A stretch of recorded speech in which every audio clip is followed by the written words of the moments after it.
This is Bumper to Bumper TV. Depending upon who you ask, this may be the answer to the daily commute, an electric car.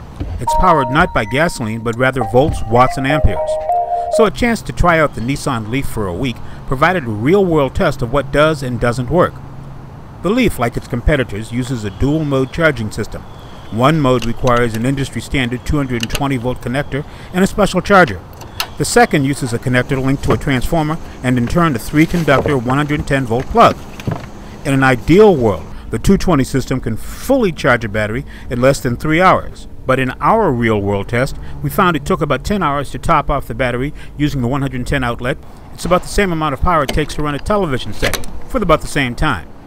Once behind the wheel, we realized the Leaf has a very familiar dashboard and center stack layout, and so it was time to drive. First, it was time to take baby steps, at least so to speak. The typical commute to downtown from the house is about 2.8 miles.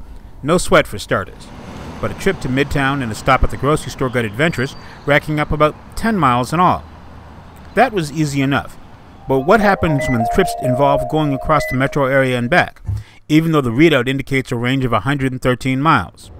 From the house to a barbecue restaurant on the north side of town was 21 miles, and then another 18 miles back to downtown and then home again. We ended up with a range of about 40 miles left on the charge. We used the air conditioning on this loop, which took 9 miles away from the range. After all, this is Atlanta in July. But if the Leaf is primarily something to get to and from the office with, a charge should last about 6 days. The electric motor not only keeps up with traffic, it is also very quiet. So much so that warning systems are built into the car to get the attention of pedestrians. A feature we did like was a readout of nearby charging stations. The downside is that once we charged it at home, our address went into that database. For the driver with a short commute, wants a very environmentally friendly and quiet experience, it's a pretty good alternative to a bicycle. Besides, it's a lot easier to spot one of these in traffic. This is Greg Morrison. We want to know what you think, so email us. The address is bumpertobumpertv@cs.com.